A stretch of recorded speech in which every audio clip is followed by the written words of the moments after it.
October light fell thin over the valley, a pale sheet laid across grass gone stiff and yellow. Clara Brennan shouldered the frosted handle of the handcart and leaned into it until the skids complained. The load was only a half-dozen split rounds and a coil of rawhide, not much by a strong man's count, but enough to sting her palms through the gloves' worn seams. Wind came off the ridge in a long breath that smelled of pine, pitch, and iron. She tasted winter in it. The season had begun its slow closing of the hand. She told herself to keep moving.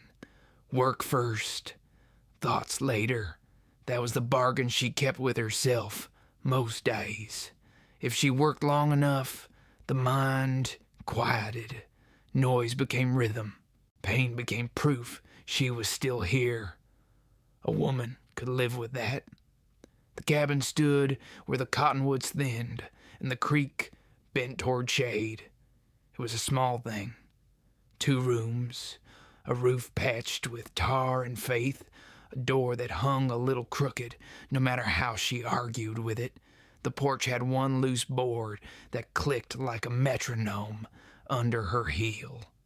She had promised herself she would fix it before the freeze. She had promised herself a great many small mercies. Some were still waiting their turn. She tipped the load beside the chopping block and straightened slow. Cold pulled in her lower back like a hand. The world swam for a heartbeat. She breathed through it, steady, and the ground returned to the shape she knew. Her braid had slipped loose again. She pushed fallen strands behind one ear and caught herself doing it, a habit from a life where she had once been watched for how she looked. She dropped her hand. Hoofbeats came up the trail, not hurried, not lazy either, a rider keeping his animal easy, as if time were a long road he knew well and did not fear. Clara turned to the sound because this valley had taught her that the first rule of living alone was to see a thing before it saw you. The man wore a coat the color of dusted bark and a hat gone gray around the edges from years of weather. He was broad in the shoulders, the kind built by work and not show. He stopped at the low fence as if it were a church rail and rested one hand on the saddle horn.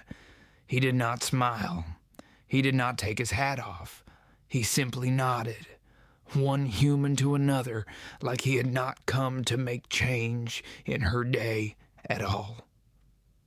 "Morning," he said. His voice had gravel in it, and a measured kindness under the gravel, the way a creek holds light even when the banks are in shade.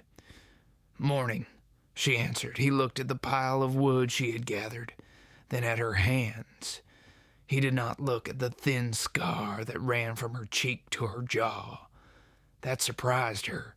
Men looked, even good men looked, and then pretended they had not, and the pretense cut worse. This one looked at her palms. The gloves were blown at the thumb and patched with thread that did not match. "Storms will start walking down from the range in a week," he said. "You got someone to help with your roof pitch and winter wood?" She heard the question behind the question and the town behind that.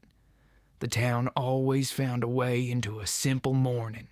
It came on wagons and whispers, on the backs of church phrases and mercantile prices. It had names for women like her. It had a memory like a mule.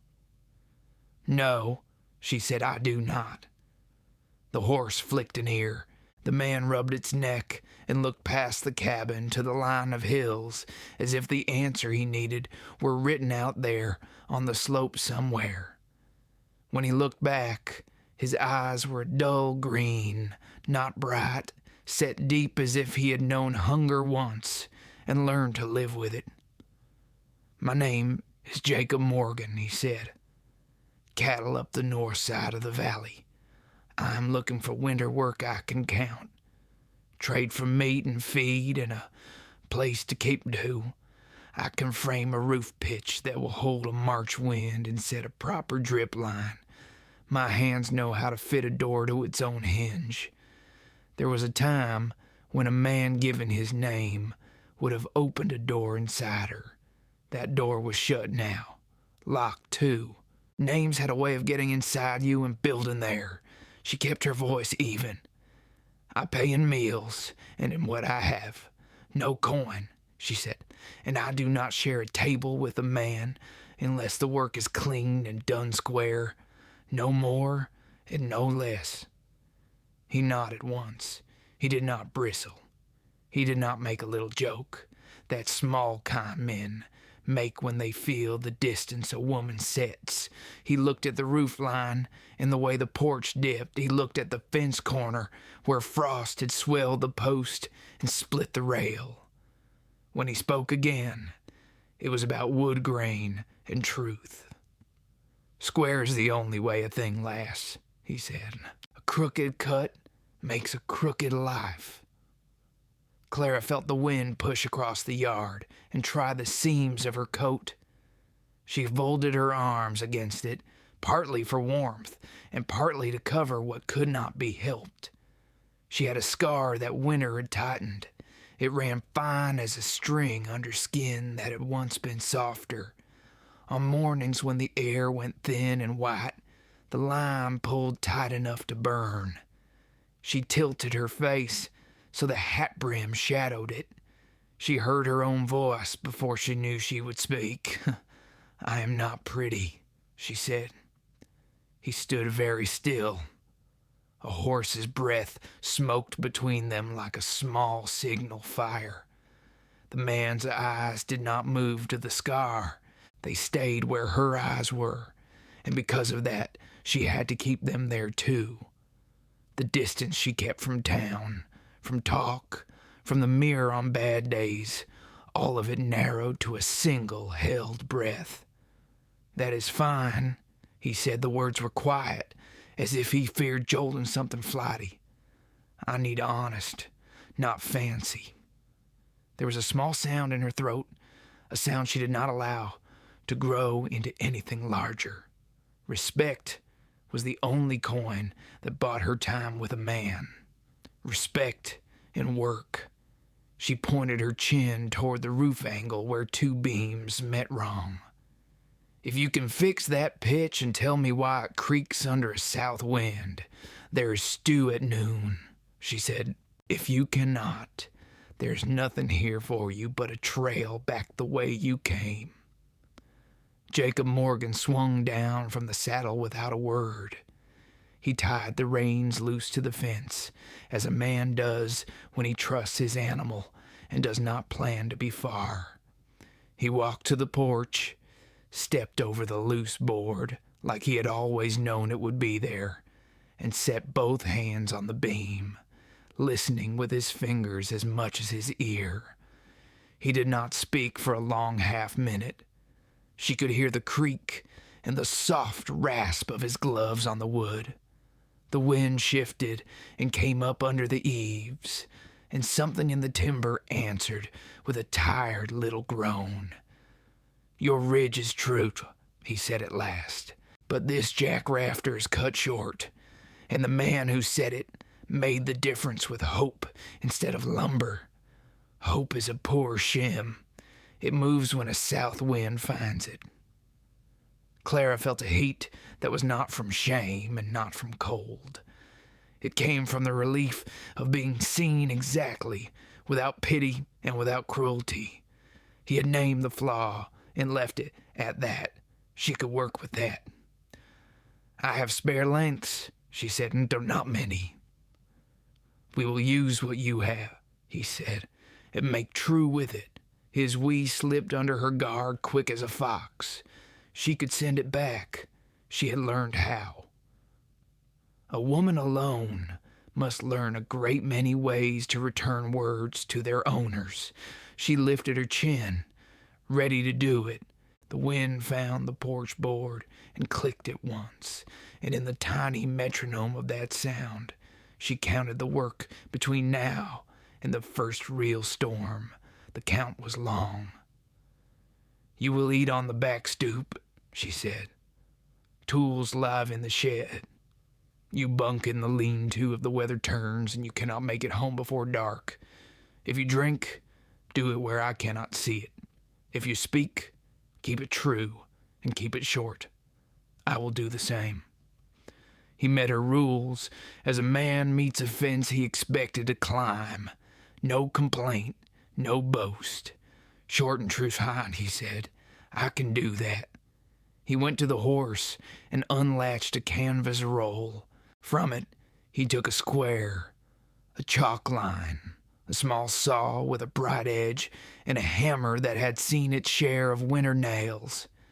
He moved easy, not to show strength, only to put strength where it was needed. Clara stood another moment with her arms folded, feeling the scar on her cheek tighten and then ease. The wind shifted again and brought the smell of snow. Not today, but soon. She turned to fetch the spare lengths. The shed door stuck on the first pull, as it always did. She set her shoulder, breathed, and the old wood sighed open. Inside the dim held ghosts of other seasons. A child's wooden horse, missing a wheel, a skillet with a notch broken clean out, the fine dust of last year's seed hulls. She put her hand on the plank pile and counted what could be spared for the roof and what must wait for fence work.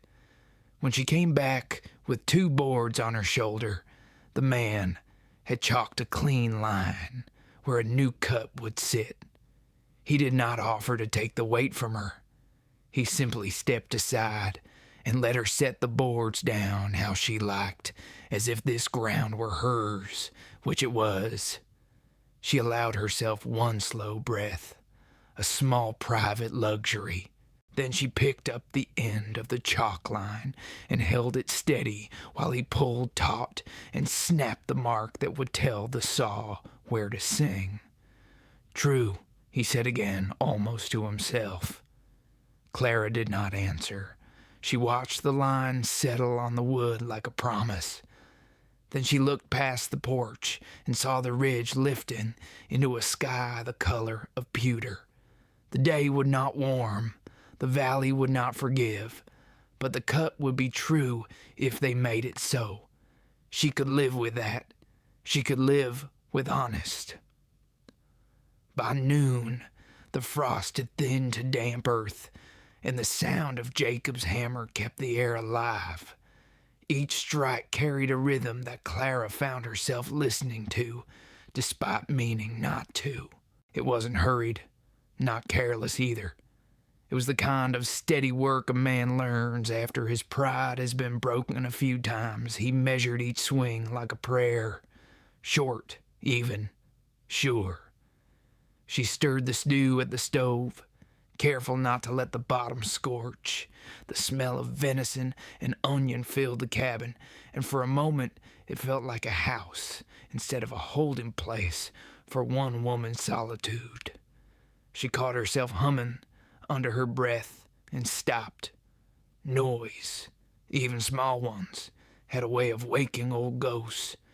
Jacob worked outside until his shirt clung dark to his back. The boards fit clean now. The roofline looked less like a shrug against the sky and more like something that meant to last. When she stepped out with 2 bowls and a pot of coffee, he was sitting on the porch rail, wiping sweat from his brow with the back of his arm. She set the bowls on the stoop and poured coffee into a tin cup. "You can eat here," she said, "and here's good." He waited till she took her place on the far end of the porch before touching his food. "That stew smells like mercy." "It smells like work," she said. He smiled a little at that. "The same thing most days." They ate in silence, the wind moving across the yard, the creek whispering beyond the cottonwoods. Every so often his boot tapped the porch board that clicked. It made her jaw tighten. "You'll fix that before winter?" he asked. I said I would. He nodded, took another bite, chewed slow. You keep your word, I can tell. She felt the heat crawl up her neck and blamed it on the sun. Compliments were like wild dogs. Once you fed one, you had to watch it forever. Eat your stew, she said. They finished without talk. When he stood, he rinsed his bowl in the creek, then hung it on a nail beside the door. She noticed he set it even with the others. Most men wouldn't have noticed. Most men would have left it wherever they pleased. By late afternoon, the sky turned the color of pewter, and wind began to run low through the grass. Clara tied her coat tight and went out to gather the last of the hens before dusk. Jacob was hauling the ladder to the far side of the roof. Storm will be here tomorrow, he said.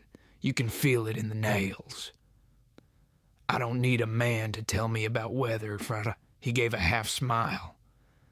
Then I'll just say it for the horse. She gets nervous when the air turns heavy. You talk to your horse. She listens better than most folks. Clara looked at the animal, a bay mare with one white sock and a nicked ear. The horse lifted her head as if she agreed. She's been with me longer than anyone else, Jacob said. She don't lie, and she don't quit. That your measure of good company? He looked at her then, really looked, like he was turning the question over in his hands.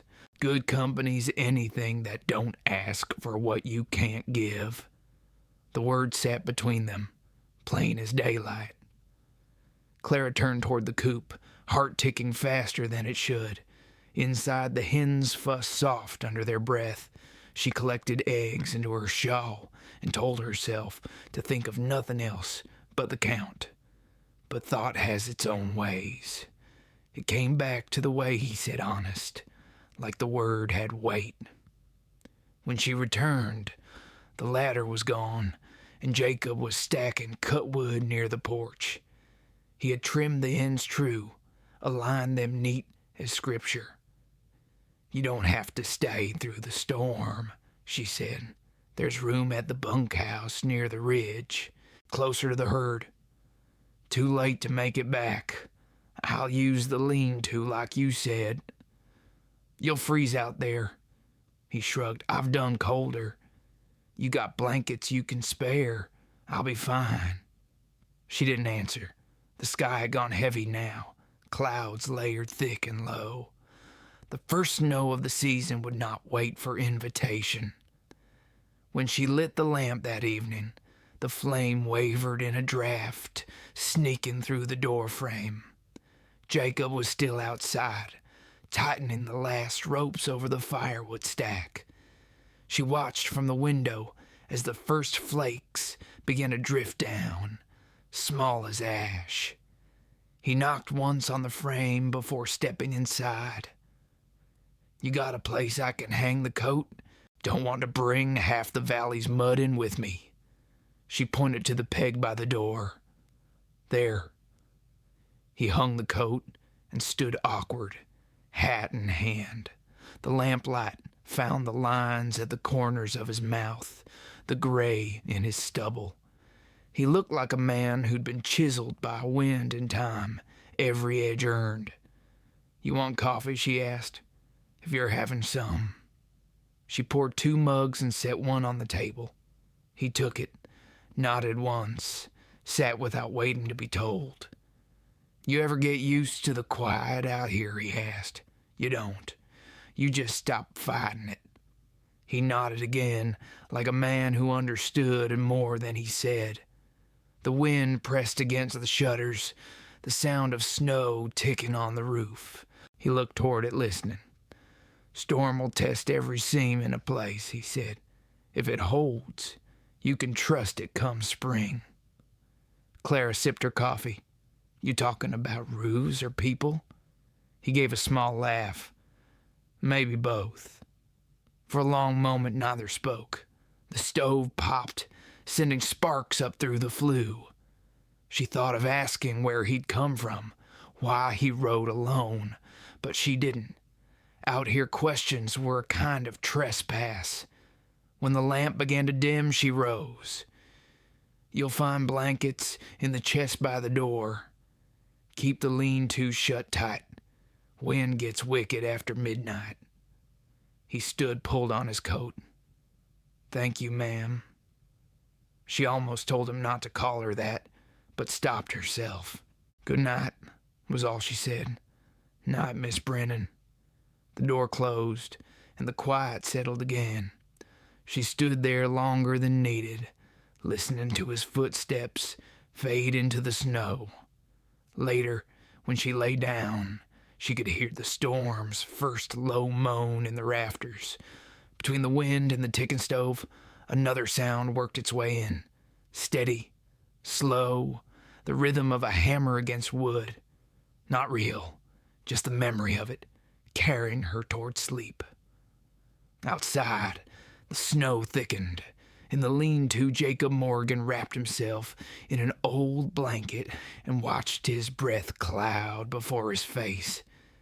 He listened to the storm build, testing every seam, every promise made that day.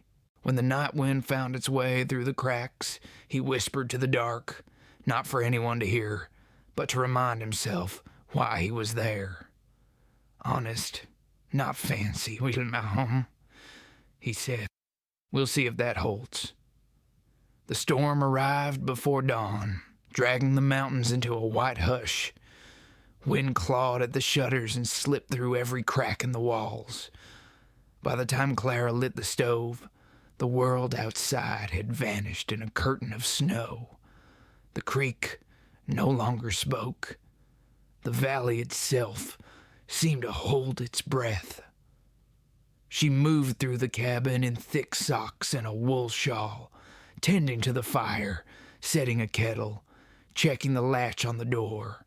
The boards creaked like they were learning a new language, one made of cold and strain.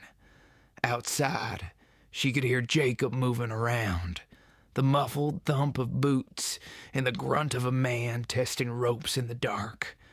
When she opened the door, a crack, a blast of air hit her square in the chest. Snow came in sideways, fine as salt. Jacob was fighting with a tarp that had come loose from the woodpile. He looked half ghost, half statue, his hat iced white, his coat stiff. You'll freeze to death out there, she called. He turned, his voice lost to the wind, and then shouted back, It's holding now. Go inside. You should come in till it passes. He shook his head. I can't leave the pile. One good gust, it'll scatter halfway to town. Clara pulled her coat on, stepped into her boots, and went out anyway. The cold cut through wool and bone. Her breath burned her throat. She caught the other end of the tarp and leaned her weight against it until the rope held. Jacob looked at her in surprise, snow clinging to his lashes. I said, go inside. And I said, I don't need saving. They worked without another word, shoulders bent, hands numb, until the tarp lay tight as a drum skin. When it was done, Jacob motioned toward the cabin. Now, he said, before the storm eats us both. Inside, the heat wrapped them in a thin mercy. Clara's fingers had gone white. She held them over the stove until the pain came roaring back. Jacob stamped his boots, brushed snow from his coat, and stood awkward by the door. Sit, she said. You'll thaw faster than standing there. He hesitated, then nodded, taking the chair nearest the fire. Steam rose off his sleeves. His face looked carved from something older than wood, lines deep, eyes half closed, breathing steady but slow. I've seen worse, he said quietly, but not by much. Clara poured him coffee, the last of yesterday's brew. This cabin's seen storms before. She creaks, but she holds.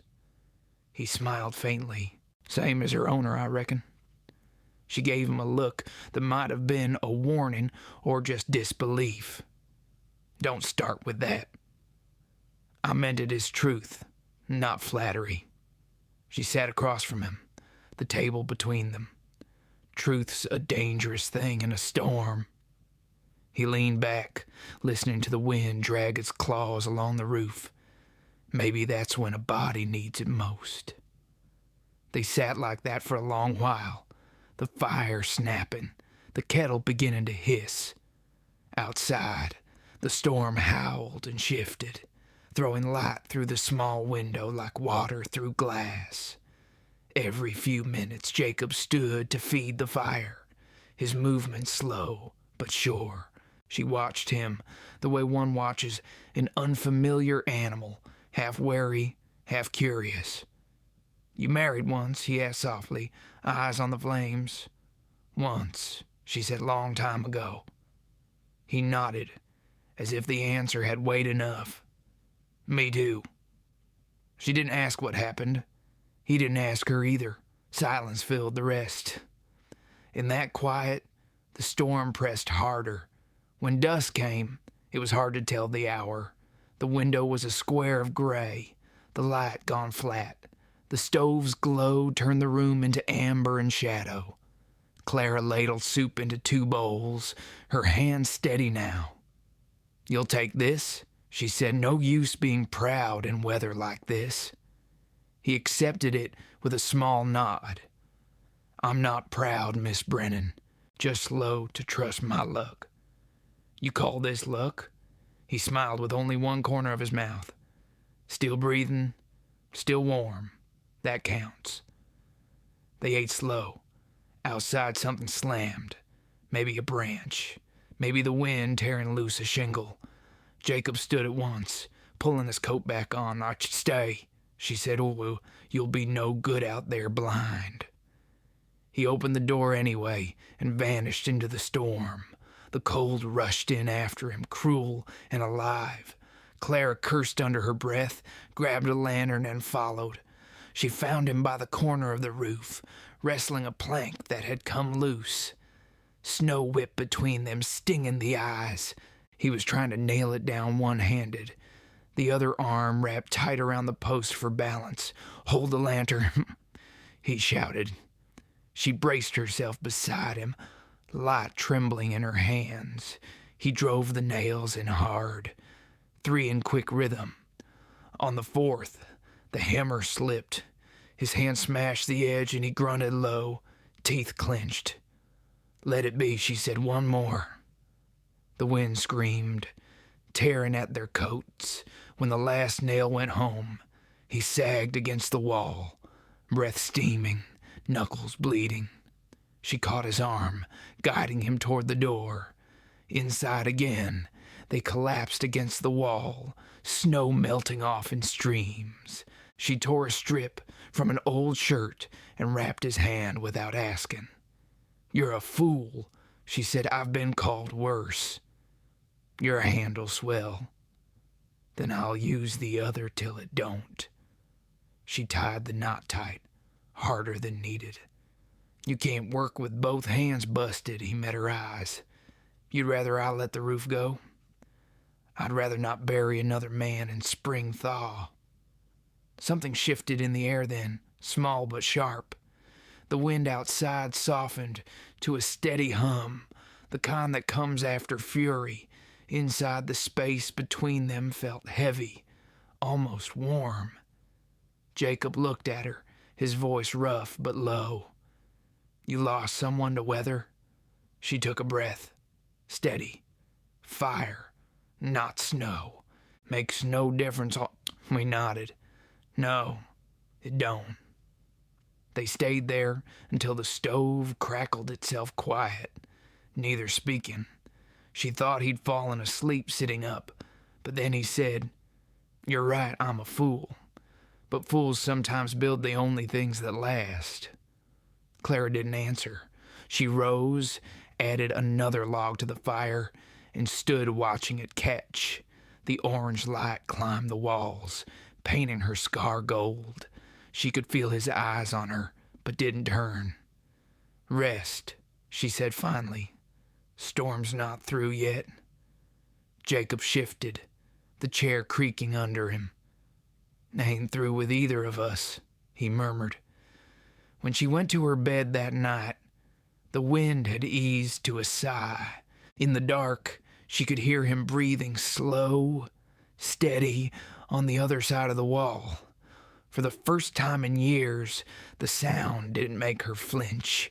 It sounded like company, like life still happening, even after everything.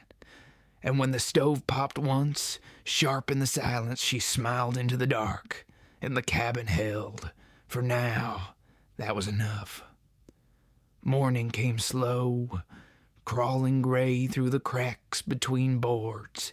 The storm had spent itself in the night, leaving a world buried to the waist in white. The air smelled clean and sharp, like iron and pine sap. Clara stood at the window a long time before moving, her breath fogging the glass. The valley was gone beneath the snow, but smoke rose steady from the stovepipe, a small flag of proof that she was still here. Jacob was already outside, shoveling a path from the door to the shed. His coat was dusted white, his hat pulled low. Every motion was measured, each scoop of snow thrown like it had a purpose beyond survival. She watched until the kettle hissed over, then turned back to the stove. When he came in, his face was red from the cold, and his hands looked raw where the glove had split. She poured coffee into a tin cup and slid it across the table. "Storm broke," he said, voice rough. "Fence'll be gone along the north line." She nodded. "I'll walk it after the drifts settle." He leaned on the back of a chair. "You'll sink to your hips out there. I'll go. I know every post on that stretch. It's my land." He studied her, the line of her jaw, the steadiness in her eyes. Then he said, "Then I'll walk with you. 2 sets of eyes make 1 good repair." She didn't argue further. It was too early for pride. They ate in silence, bread from yesterday, venison stew warmed again. The cabin smelled of smoke and iron. Outside, the world shone too bright to look it straight. When they stepped out, the air bit through the wool of her scarf. The snow came up past her knees, and every step was a fight. Jacob walked ahead, breaking the trail, his shoulders a dark line against the endless white. By midday, they reached the far fence, where the posts leaned under the weight of snow. 2 rails had snapped clean. Jacob crouched, tested the brake, and nodded. "We can set them right when the thaw starts." "That's months off, much," she said. "Then they'll wait." He turned, squinting toward the ridge. The light off the snow cut his eyes to slits. "You get much company out here, Mama." "Only the kind that wants something," she said. He smiled, not quite bitter. "Same everywhere." The wind shifted, lifting snow into thin ghosts that danced around them. He brushed it off his coat and looked at her with that same patient stillness that had unsettled her since the first day. "What made you come here, Miss Brennan?" She pushed hair from her face, the strand gone stiff with frost. "Same as most. Looking for quiet. Didn't know it'd sound like this." He looked out over the field of white, listening to the silence that wasn't empty at all. "Quiet's a hard teacher." They started back, boots crunching through the frozen crust. Halfway home, a shape moved in the snow, dark against the brightness. A coyote, ribs showing through its winter coat. It stopped, looked at them, and slipped away into the trees. Clara watched it go, something in her chest tightening. Jacob followed her gaze. "Even the wild ones got hunger," he said.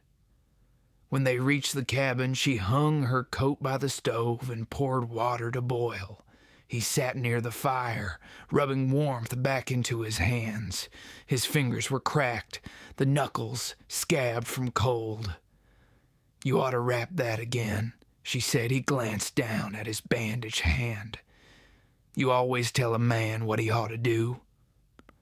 "Only when I plan on him finishing the job he started." He chuckled low. "Fair enough." She tore a strip from an old linen, wrapped his hand with a care she didn't show in her face. He watched her fingers move, sure, gentle, unhurried. When she finished, he flexed the hand once and said, "Better doctor than I deserve." "Better manners than most," she replied. The kettle whistled. She poured 2 cups, handed one to him, and sat across the table. For a while, they drank without words. The sound of melting snow dripped from the eaves. "You stay on this land by yourself all winter?" he asked. "Every winter since I bought it." "You could rent help, maybe take in a hand year-round. Don't need strangers living under my roof." "I ain't a stranger no more." She looked up sharply, but his tone was mild, almost matter-of-fact.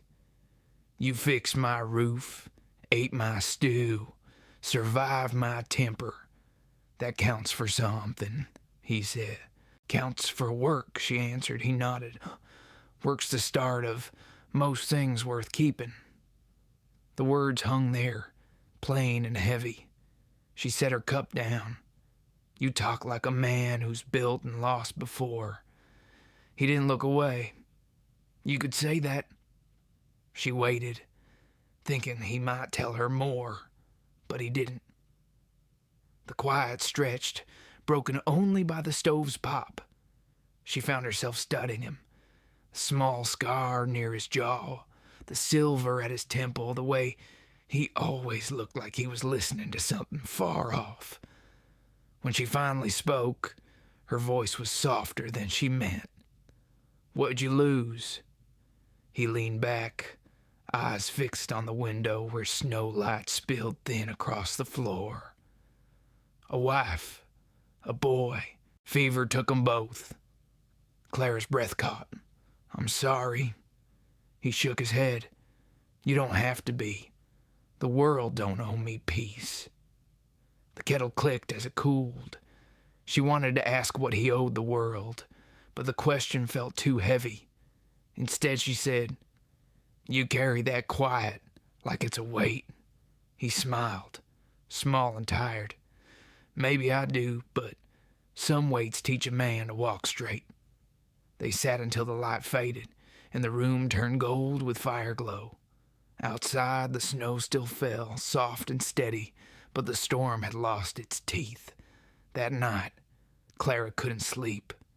The sound of the wind against the eaves kept her eyes open.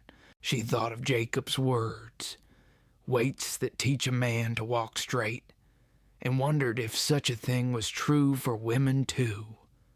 Sometime past midnight, she heard movement in the other room, a chair scraping, the faint tread of boots on the floorboards. Then the sound of the stove door opening, the fire fed with careful hands. She stayed still, eyes on the ceiling. The warmth spread through the small cabin. She listened to it, to the quiet steps returning to the chair, the sigh as Jacob settled back down. It was strange, knowing someone else watched over the fire. Strange, but not unwelcome. When sleep finally came, it came easy, the kind of rest that doesn't erase the hurt, but lets it rest beside you a while. In the dark, Jacob sat watching the flames, the bandage on his hand glowing faintly in the light. He whispered to the quiet, maybe to the memory of the boy he'd lost, maybe to no one at all. Square cuts, honest work, that's what holds. And above the roof, the snow kept falling, slow and sure, stitching the world shut for one more night, By the third morning, the snow had crusted hard enough to walk on. The world outside the cabin glittered under a pale sun sharp as cut glass. Clara stood in the doorway, boots sunk shallow in the frozen sheen, her breath rising like smoke. The air was clean, almost sweet after so many days of storm.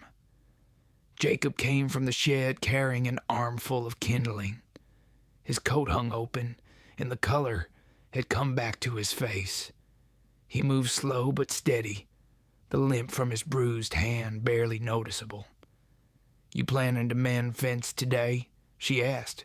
"Not yet. Ground's iron. Best wait till she softens." "Then what?" He looked toward the trees. "There's a drift dammed up at the creek bend. I'll break it before the thaw floods your lower line." Clara studied him for a moment. "You talk like you mean to stay." He met her gaze. "Mean to see the job through. Nothing worse than half-done work." She didn't argue. Instead, she fetched his gloves from the peg, patched again overnight, and handed them to him. "These'll hold another week." He took them with a nod. "You mend clean. Stitch runs true." "Old habit. You patch enough skin and cloth, you learn what lasts." Jacob smiled a little, then turned toward the creek. She watched him go until the trees swallowed him, a dark figure moving through white silence. Inside the cabin felt larger than before, too quiet. She busied herself with chores, scrubbing the stove, sweeping ash, mending a tear in her shawl, but the stillness followed her like a shadow. By noon, she gave in and stepped outside. She found him knee-deep in snow at the creek bend, swinging a pick at the ice jam. Each blow cracked the surface, water bubbling up through seams. The sound carried through the cold, steady and sure. She stood on the bank, hands in her pockets, watching. "You ever rest?" she called. He looked up, breath steaming. "Rest when it's done. That's what all men say before the frost takes 'em." He grinned, teeth flashing white against a wind-burned skin. "Not this one." She shook her head and came closer. The creek water had begun to move again, cutting a dark line through the white. It reminded her of blood against linen, stark and alive.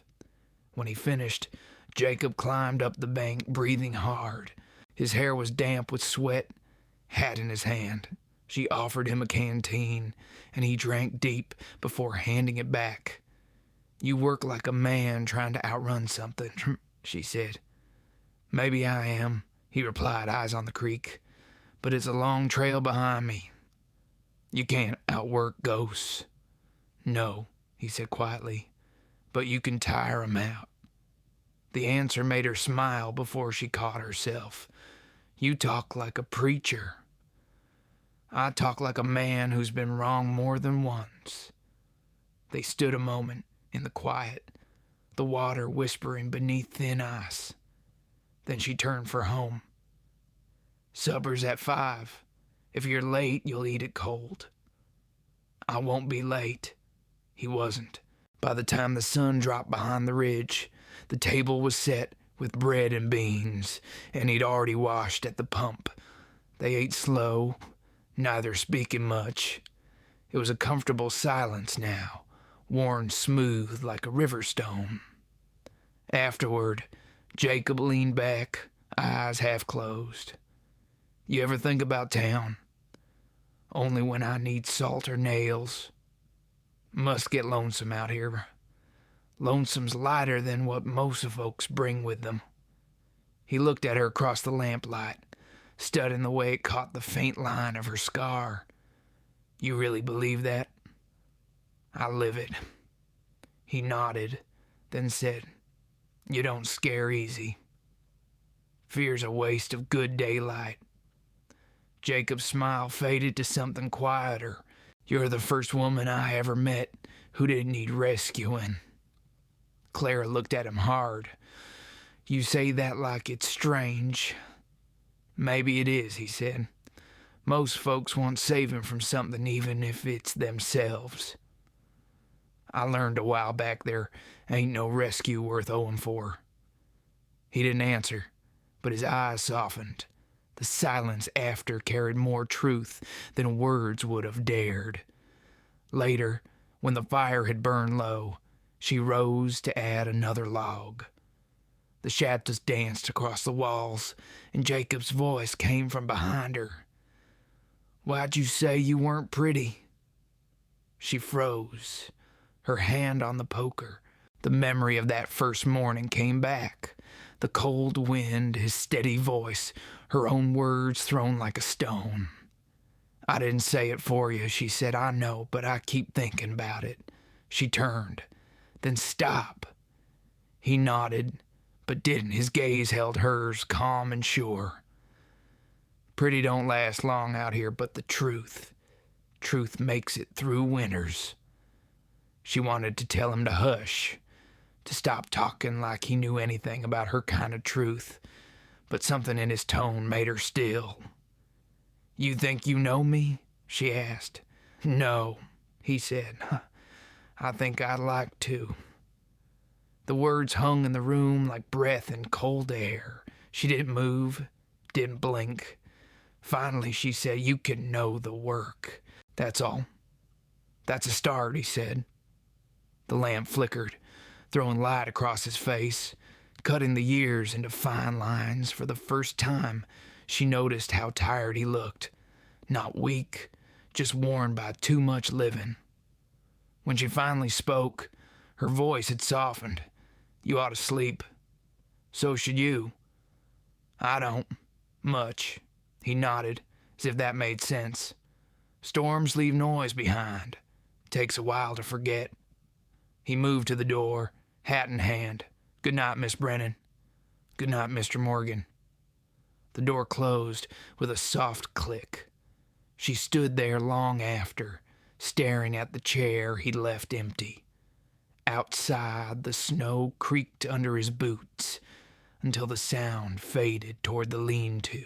That night, sleep came harder than usual. When she finally drifted off, she dreamed of wind through trees and a man's voice saying, truth makes it through winters. In the morning, she'd tell herself it was just a dream.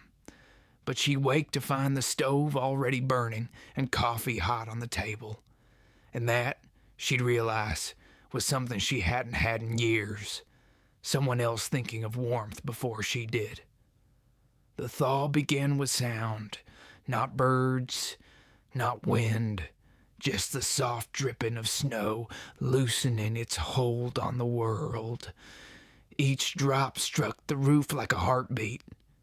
Clara woke to it, the quiet rhythm marking the first promise of spring. She lay still for a moment, watching light crawl through the curtain's edge, pale and gold, thin as breath.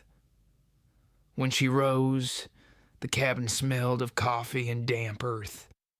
Jacob was outside, splitting kindling, his shirt sleeves rolled up despite the chill.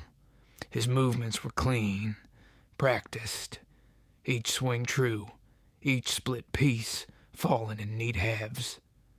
She stood in the doorway, arms folded, watching. He didn't turn at once, but she knew he'd felt her there. Morning, Miss Brennan, he said without looking back. You're early. Day's been waiting. He drove the axe into the block, leaned on the handle. Snow's melting fast. Creek's up half a foot already. You think it'll flood? Maybe. Maybe not. Depends if the mountain wants to share her water or drown us with it. She smiled faintly. You talk like she's listening. She always is. You just have to mind how you speak to her. He looked over his shoulder then, a small grin in his eyes. Coffee's hot, by the way. Figured I'd make it since I was up first. Clara nodded and went back inside. The gesture felt strange. Someone else tending to the morning, someone else setting the rhythm. She poured 2 mugs, steam curling between them. When Jacob stepped in, he brushed snow from his boots, careful on the floorboards. "You always this tidy?" she asked. "Old habit. My mother'd skin me alive if I tramped dirt through her kitchen." "She raised you near here?" "Farther east. Kentucky line. Too many mouths, too little land." Clara sipped her coffee. "And you left?" He nodded. "Went west looking for room to breathe. Never quite found it, but I got close." "Close counts." He smiled. "Sometimes." The day stretched long and bright. Together they checked the fence again, walking the softening ground. Patches of brown earth showed through the snow, and the air carried that heavy smell of wet pine and thawing soil. At the far field, the fence still leaned, but the posts held. "Strong roots," Jacob said, tapping one with his boot. Clara brushed a strand of hair from her eyes. "Wood's honest when it's cut right." He looked at her then. That small pause he always took before saying something that mattered. "So's a person." She didn't answer. Words like that carried too much weight when spoken plain. They spent the rest of the morning hauling fallen branches, stacking them neat near the shed. By noon, the sun softened the snow into slush, and both were sweating through their coats. Clara shed hers, wiped her brow with her sleeve. Jacob chuckled. "You work harder than most men I know." "That's because I don't have a choice." He set his bundle down. "No shame in needing a hand." She straightened, eyes narrow. "Needing's what got me hurt before." Jacob's voice gentled. "That was a man's fault, not yours." Her mouth pressed tight. The silence after was thick. She picked up another branch and dragged it to the pile. He led her. When the last load was set, they sat on the porch, boots muddy, watching the water run thin lines through the snow. The sun was lowering behind the ridge, turning the wet world to gold. "You ever think about leaving?" he asked. "Leave what?" "This place, the work, the quiet." "I built it with my own hands," she said. "You don't walk away from something you bled for." He nodded, eyes still on the hills. "Maybe not, but sometimes the world don't give you much choice." "Then I'll fight her for it." He smiled, faint and proud. "I believe you would." The wind carried a hint of warmth now, a promise under the chill. Clara felt it against her face and closed her eyes for a moment. "You planning to ride on when spring comes?" she asked. "Didn't figure that far." "You a man without a plan, Mr. Morgan?" He chuckled low. "Never had one that lasted long. Every plan I made, the world rewrote it before I could finish the ink." "Then maybe stop riding." "Maybe," he said quiet. "Or maybe I just needed the right co-author." She opened her eyes, met his look.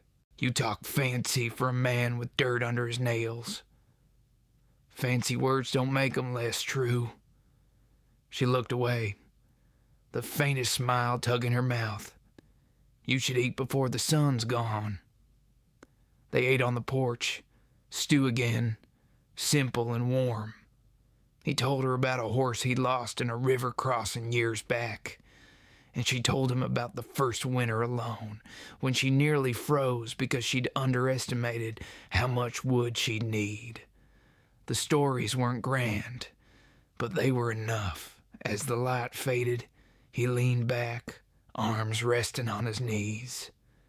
"You ever think there's more waiting for you somewhere else?" Clara shook her head. "If there is, it can wait. This land's honest. That's more than most places." He studied her, voice soft. You ever let anyone see you the way you see this land?" She didn't answer. The question sat too close to the bone. After a long pause, she said, "You talk like you want to." He smiled, slow and small. "Maybe I do." The air between them tightened, full of things neither would name. The sound of the creek filled the space, steady and low. When darkness came, Jacob rose.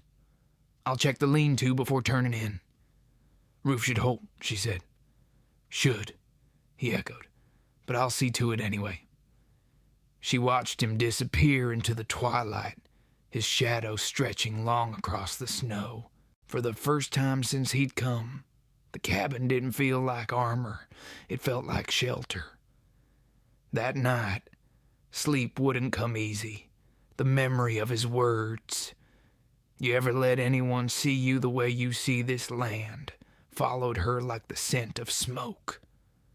She turned on her side, facing the wall, listening to the creek beyond the window, and thought of how truth, like water, found its way through anything if given time. Outside, Jacob sat by the dying fire, hat in his lap, eyes on the horizon where the stars were starting to break through the dark. He whispered a line to himself, something she'd said days ago. "Work first, thoughts later." He smiled at that, but his eyes held something heavy and old. The night carried on quiet, the world thawing one drop at a time, both of them awake, each pretending not to be. By the time March settled in, the snow had given up most of its fight. Patches of brown earth showed through the white, softening under the touch of sun. The creek had become a voice again, low, steady, full of secrets only water keeps. Life, it seemed, was finding its way back, slow but sure. Clara rose early, the smell of damp soil heavy through the open window. She tied her braid, pulled on her boots, and stepped outside. The air was cold, but alive. Not the kind that bit, just the kind that reminded you to breathe. Jacob was in the yard, mending harness straps. His hands moved sure, even with the stiffness left in his injured one. When he saw her, he nodded. A quiet, "Good morning." "You sleep at all?" she asked. "My son, the roof don't complain no more. Guess we did it right." "Guess we did." She watched the way his fingers worked the leather. Steady, careful, respectful. He had the patience of someone who'd broken more than a few things in his life and learned to put them back together slower the next time. "You ever stay put before?" she asked. He shook his head. "Never found a place worth the staying." And now, Jacob looked up at the ridge where the light caught on the melting snow. Still thinking on it, Clara smiled, half hidden behind her scarf. "You think too much for a cowboy." "Maybe that's my curse," he said, grinning back. She turned toward the corral, checking on the hens. The fence had held through the thaw. She'd built it herself. Every nail, every rail. Jacob came beside her, carrying a sack of feed. Together, they worked without much talk, the easy rhythm of two people who learned how to share silence. By midday, the sun was high enough to warm the boards of the porch. They sat there with mugs of coffee, boots muddy, sleeves rolled to the elbow. "I heard from town," Jacob said finally. "Pritchard's spreading talk." Clara's eyes narrowed. "What kind?" "The usual kind. Says you took a man in for the winter, and that ain't fit for a widow in God's eyes." She snorted. "Pritchard don't know God from a goose." Jacob looked at her, serious now. "Still, talks of fire easy to start, hard to put out. I quit worrying about town when town quit worrying about me." He nodded slow. "I can go if it helps." She turned on him sharp. "Helps who? You?" "Helps your name." My name's mine. I don't need saving, remember? He took that in, jaw working. I remember. The silence that followed wasn't angry, but it was heavy. He looked toward the horizon where the town sat hidden by hills. Folks get mean when they're bored, he said softly. Let 'em. But she heard it anyway, the faint echo of old shame stirring where she thought it had died. That afternoon, clouds rolled in low and dark. The wind came from the east, carrying dust instead of snow. Jacob stood near the barn, testing the air. We're due for rain, he said. First real storm of spring. Clara looked up. Let it come. The ground needs washing. When the rain hit, it came hard, drumming on the roof like applause. The smell of wet dust filled the room. They stood near the door, watching the valley disappear behind a gray curtain. Feels different from snow, he said. It's louder, she replied, less forgiving. They watched a long while without words. The sound filled the cabin until it was all there was. Then through the thunder came another sound. Hooves. Jacob frowned, stepping out onto the porch. Two riders approached through the rain, hats low, slickers dark and shining. Clara knew one by shape before she saw his face. Pritchard. He reined up, his voice loud over the storm. Miss Brennan, folks in town are wondering if you plan on opening a boarding house now. Jacob stiffened. Clara stepped beside him. What I do under my roof's no business of yours. Pritchard sneered. Town says otherwise. You got a man living out here through winter. Folks take notice. Ain't decent. Jacob's voice cut through the rain, low but sharp. You rode all this way to tell her that? Just being neighborly, Pritchard said. Town's got a way of losing patience with scandal. Clara's hands clenched at her sides.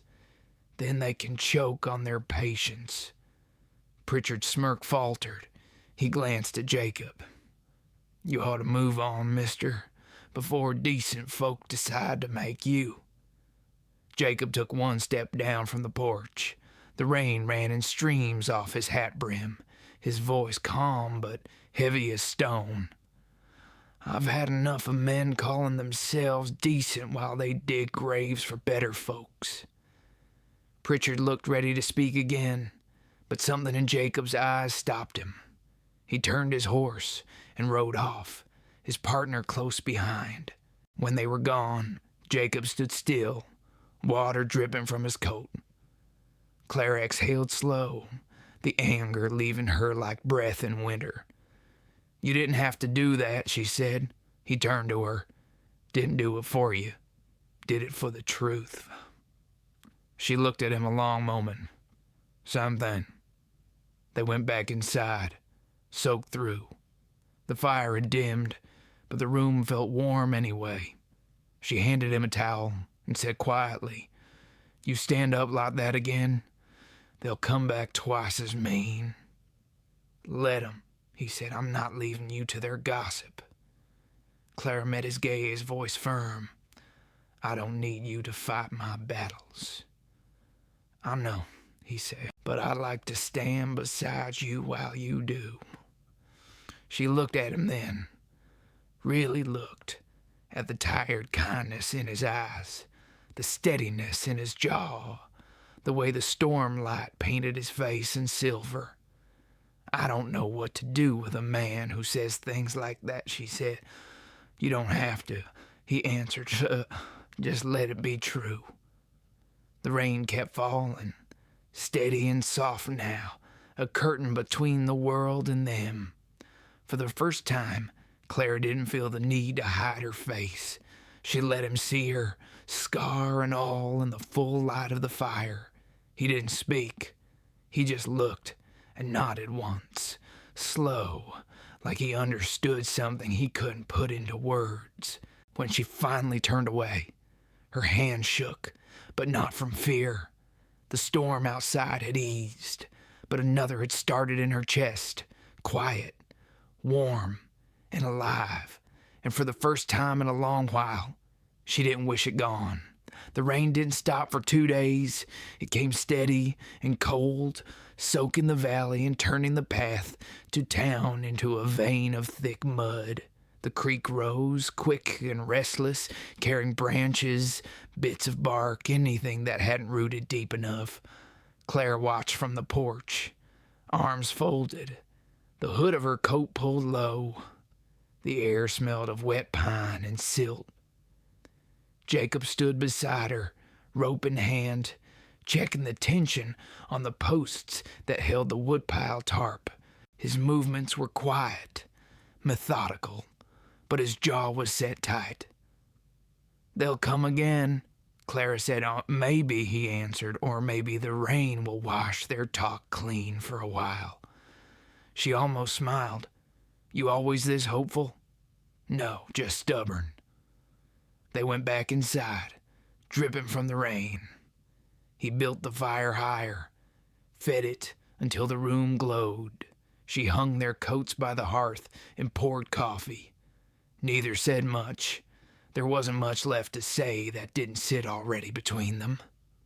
Later, when the rain softened to a steady whisper, Jacob sat by the table, sharpening his knife.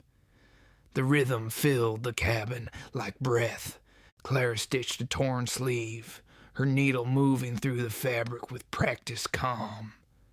"You ever missed a life before all this?" he asked without looking up. "No," she said, "the life before was a cage." He nodded. "I'm no cages. Some you build yourself." She looked at him across the firelight. "And some you walk into thinking they're homes." He smiled, a sad kind. "You sound like a preacher now." "I sound like someone who survived one." The rain thickened again, beating the roof in waves. Jacob set his knife down and rubbed the back of his neck. "You ever think about what comes next? For me? For us?" She stiffened, the thread snapping in her hand. "Don't start that, my chum." "Start what?" "Talking like we're some kind of story that ends in a promise. We're not." He leaned forward, elbows on his knees. "Maybe we don't need a promise. Maybe just a truth that lasts as long as it can." Clara stared into the fire. "Truth don't last long out here either. Yours does." She looked up then, sharp, ready to tell him to stop, but his eyes weren't pitying. They were steady, dark, like soil after rain. He meant what he said. That made it worse somehow. "You're a fool, Jacob Morgan," she said softly. He smiled. "Takes one to see one." The sound of the creek outside grew louder, insistent. Clara stood, went to the window. "It's rising faster than it should." Jacob joined her, peering into the dark. The water had jumped the bank, spreading across the yard in a slow, hungry tide. "I'll move the woodpile to higher ground," he said, already pulling his coat on. "You can't," she said. "It's too deep." He ignored her and went out into the rain. "Jacob," she called, but the door had already slammed. She grabbed a lantern and followed. The rain hit like fists, cold and thick. The yard was half water now, mud sucking at her boots. Jacob was knee-deep by the fence, fighting to haul a bundle of wood to safety. "Leave it," she shouted. He turned, eyes flashing under the brim of his hat. "Not letting the work rot." She waded closer, the lantern swinging wild in her hand. "You'll drown in a fool's errand." He laughed through the rain. "Wouldn't be the first time." Lightning cracked somewhere over the ridge. For a heartbeat, the world turned white, then black again. The creek roared, spilling over the bank, rushing toward them. Jacob grabbed her arm. "Inside now." They stumbled through the mud, half blind, water pushing against their legs. By the time they reached the porch, the current had swallowed the lower yard. Jacob slammed the door behind them, chest heaving, water dripping from his hair and coat. "Stubborn," she said, breathless. "Both of us." "Guess that's what makes us fit," he said, grinning through the mud and rain. She wanted to be angry, but the sight of him laughing, alive, soaked, reckless, broke something loose inside her. A laugh escaped her throat, sharp and sudden, startling them both. He froze, eyes wide. "Didn't know you could laugh like that." "Neither did I." The sound faded, leaving only the fire crackling, the rain outside still fierce. They stood facing each other, soaked to the bone, hearts racing. Jacob's voice dropped low. "You're shaking." "I'm cold," she said, though it wasn't true. He stepped closer. "You sure?" She didn't answer. He reached out, hesitated just long enough for her to see it, then brushed a strand of wet hair from her face. His fingers were rough, warm. Her breath caught, but she didn't pull away. The silence stretched, filled with rain and heartbeat. "Clara," he said, her name soft in his mouth. She closed her eyes. "Don't." He let his hand fall, stepping back slow. "All right." The distance between them felt colder than the rain. She turned away, went to the stove, added wood to the fire. Her hand shook. "You think I'm like the others?" he said quietly. "I think you're a man. That's enough." He nodded, eyes on the flames. "Maybe so."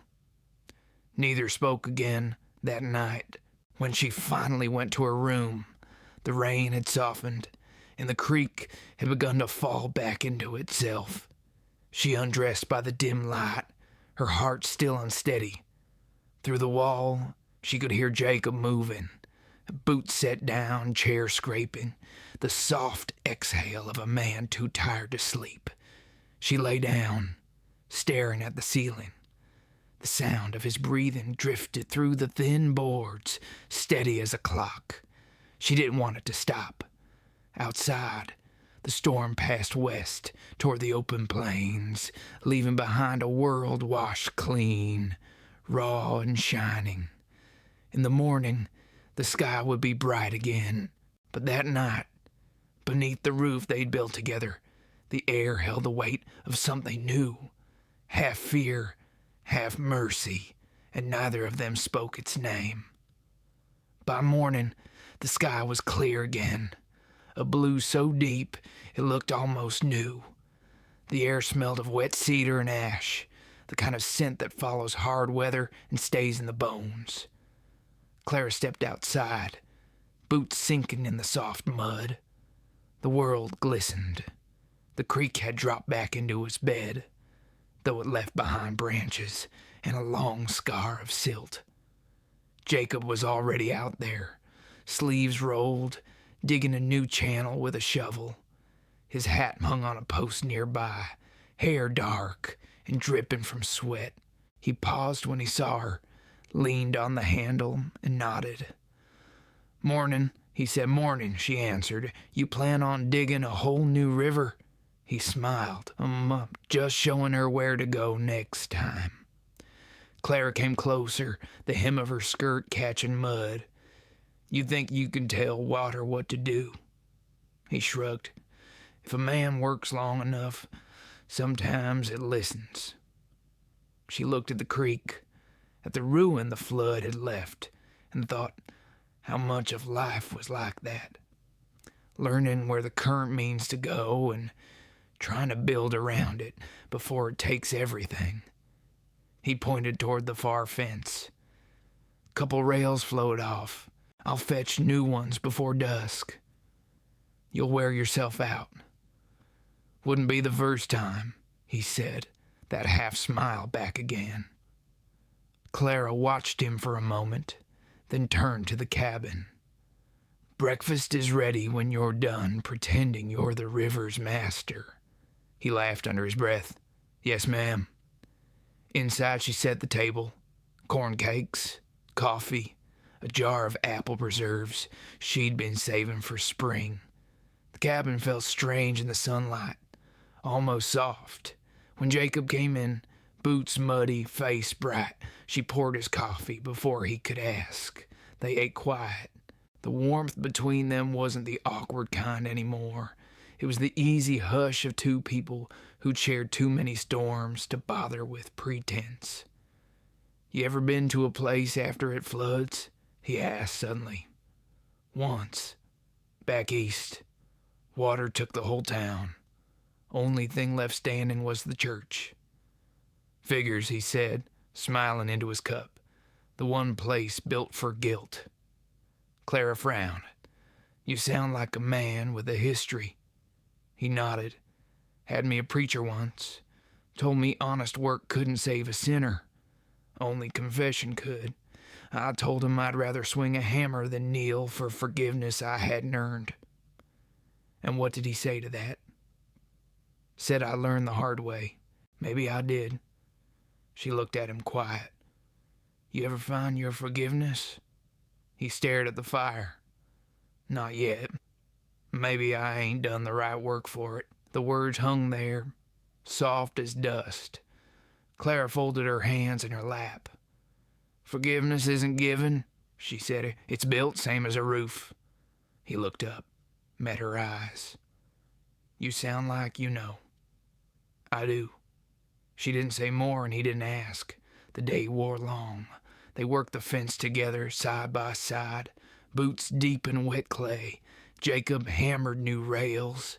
Clara held them true. Every swing echoed through the valley. By mid-afternoon, the sky had turned that pale gold that makes everything seem cleaner than it is. When they stopped for water, Jacob leaned on the post, wiping sweat from his brow. "You know," he said, "I think you like having me here." She handed him the canteen.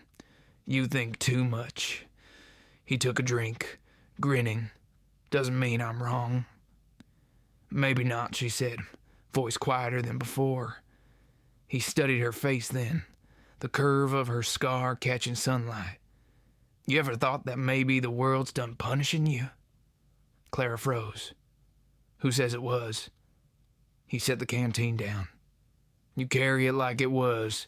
Whatever hurt you back then, you still walk with it." She turned away, jaw tight. "We all walk with something." He stepped closer, but not enough to touch. "Yeah, but some things walk lighter when you let somebody share the load." Her breath caught. The words should have angered her, but they didn't. They sank deep, quiet as rain soaking into dry ground. She said finally, "You talk like a man who wants something."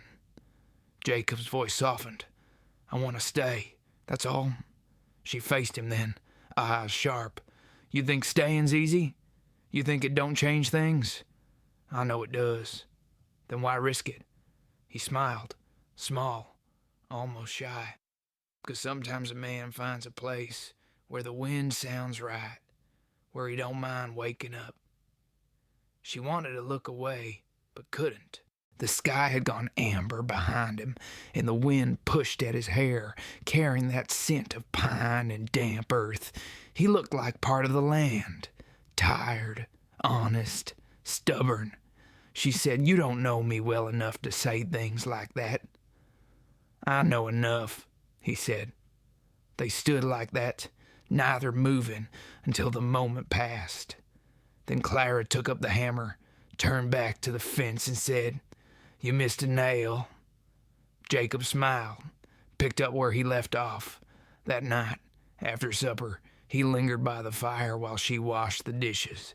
The flames played across the room, painting his face in gold and shadow. "Town'll hear about the flood," he said. "They'll use it for talk. Let 'em talk. Water don't care for gossip." He chuckled. "You got a way of putting things that sticks." She dried the last plate, set it down gentle. "If words don't hold, they ain't worth saying." Jacob rose, slow, like he was deciding whether to speak. You know, Miss Brennan, I've spent half my life running from the things that scared me. Maybe the other half's meant for standing still. She looked up, hands still on the cloth. And where exactly are you standing now? He took a step closer, right where I want to be. The air between them went still. The wind outside had died, the creek low again. Jacob, she said, voice soft, you ought to think before you talk. I have, he said, all winter. Her pulse beat hard in her throat. You're mistaking gratitude for something else. He shook his head. No, gratitude fades. This don't. For a long moment she said nothing. Then she moved past him, toward her room. Good night, Mr. Morgan. He stood there, hands at his sides, watching her go. Good night, Miss Brennan. The door closed, the latch clicking soft. He sat by the fire until the coals dimmed.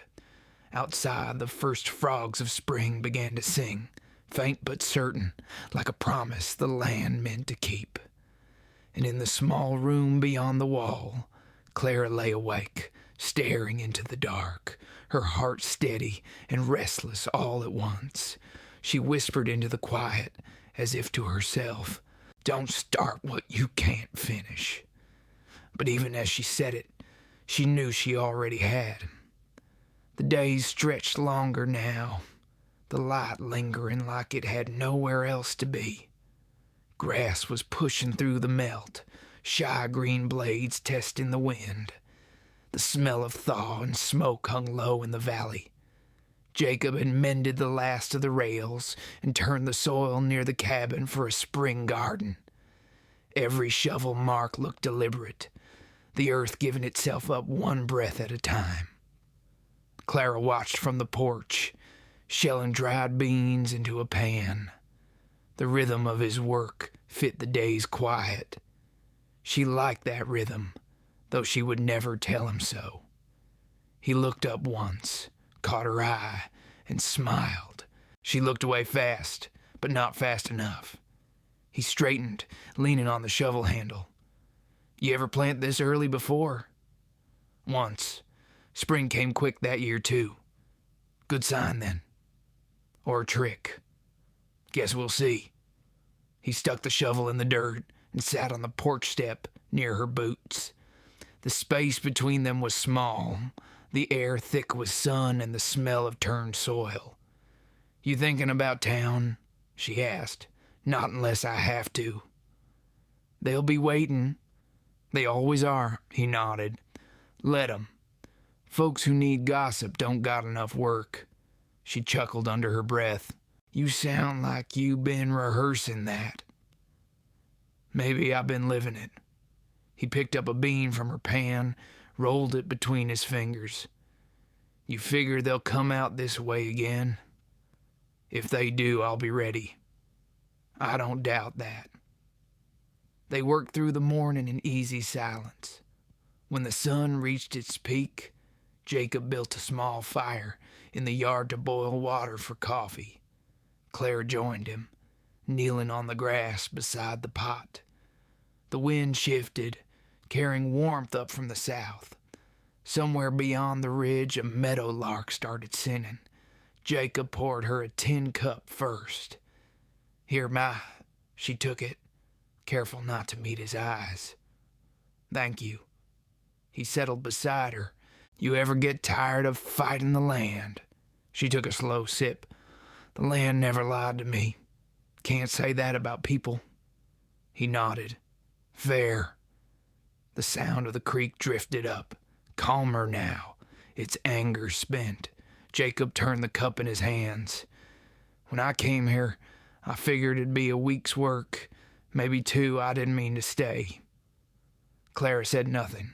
He went on, voice low. But every time I thought about leaving, I'd wake up into this place. The sound of the water, that wood smoke, the way you move through it like you belong to it. I guess leaving started to feel wrong. She set her cup down. Don't make it right. No, he said, but it makes it honest.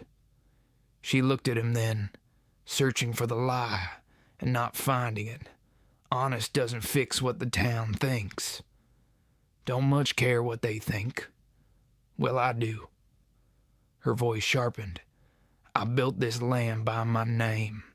I don't need it dragged through their mud. He held her stare. Then I'll marry you. The words landed heavy, sure, without a tremor. She froze, the sound of the creek suddenly too loud. You're out of your mind? Maybe, but it'd quiet the talk. She stood, arms crossed. You think a name fixes what men like Pritchard start? No, I think truth does. But sometimes truth needs a roof to live under. She looked down at him, trying to find the jest in his face, but there was none. You don't love me, she said. Jacob rose, slow, wiping his hands on his jeans. Maybe not the way storybooks tell it, but I respect you. I want to build with you. That counts for more. She shook her head. You don't even know the half of me. I know enough, he said. You don't scare easy. You work till your hands bleed. You tell the truth even when it costs you. You think that's not love's start? Her throat tightened. You're talking about building fences, not lives. Same rules, he said gently.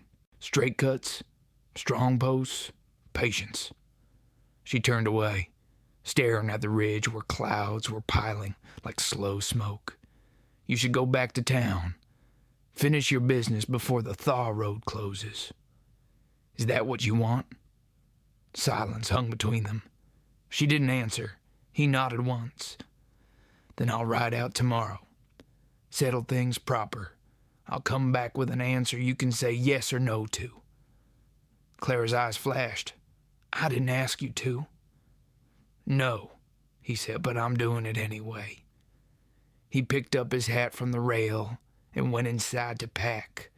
The sound of leather and metal echoed through the small cabin. She stayed outside, heart hammering, fingers tight on the edge of the porch. That night, neither slept much. The air held the restless hum that comes before change. Jacob sat by the fire sharpening his knife, the rhythm slow and calm. Clara lay awake, staring at the ceiling, every thought running circles around his words. I'll marry you. When dawn came, pale and gold, she was already outside, feeding the hens. Jacob stepped onto the porch, saddlebag slung over one shoulder. Road'll be rough till the ridge dries, she said, not looking at him. I've ridden worse. She turned then. Jacob. He stopped at the fence, waiting. Don't promise what you can't keep. He tipped his hat. Only promise I'll make is to tell the truth. She wanted to answer, but the words wouldn't come. He swung into the saddle, the horse stamping in the cold dirt. I'll be back by week's end, he said. You might find I've changed my mind by then. He smiled, that small, tired smile she knew too well. Then I'll count myself lucky to have had this week at all. He rode out without another word. The sound of hoofbeats faded down the trail, swallowed by wind and distance. Clara stood there a long time, the morning light spilling across the yard, her hands still, her heart anything but. Days passed slow. She worked because it was the only way she knew to think. Fixed a shutter, scrubbed the floors, stacked wood. Every task done twice, just to keep her from listening for the sound of hooves. On the 5th day, a storm gathered over the ridge. Dark clouds, restless wind, the kind that came quick and hard. She pulled the tarp over the woodpile, tied it down, her fingers numb. By dusk, rain was falling heavy.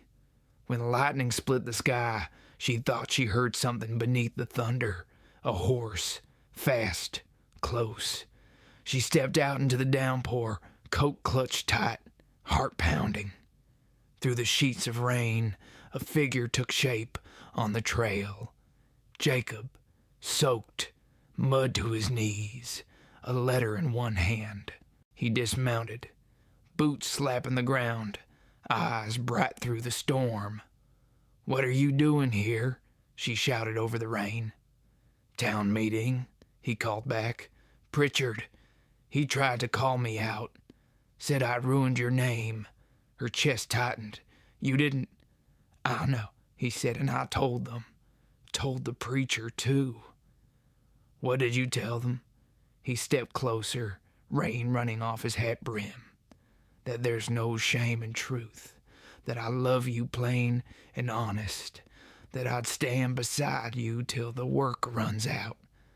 The storm broke in full, thunder shaking the hills." She stared at him, unable to breathe. "You fool," she whispered. "Maybe," he said, "but I'm your fool if you'll have me." She moved before she could stop herself, closing the space between them. Rain ran cold down their faces, hands finding hands, breath catching. He touched her cheek, thumb brushing the scar like it was a secret meant only for him. She leaned into his touch, eyes wet from more than rain. "You'll regret it when the sun's back." He shook his head. "Not a chance." The lightning flashed again, and this time she didn't step back. When their lips met, it wasn't gentle. It was the kind of kiss that burned through years of silence, the kind that tasted of rain and salt and everything left unsaid. When they finally pulled apart breathless, she whispered against his chest, "Honest, not fancy." He smiled into her hair. "Always." The rain softened, turning to a steady patter. Behind them the cabin stood firm, smoke curling from the chimney. The valley smelled of wet earth and something new. And for the first time in either of their lives, the work ahead didn't feel like a burden. It felt like home. The story would travel, of course, how the widow Brennan took in the ranch hand and made him a husband. The town would talk until talk ran dry. But when spring came full and the river calmed, no one could deny what they'd built stood true. Square cuts, honest work, a life that held. And under that wide, forgiving sky, Clara finally believed what Jacob had said all along. Pretty fades, fancy breaks, but truth, if tended right, endures.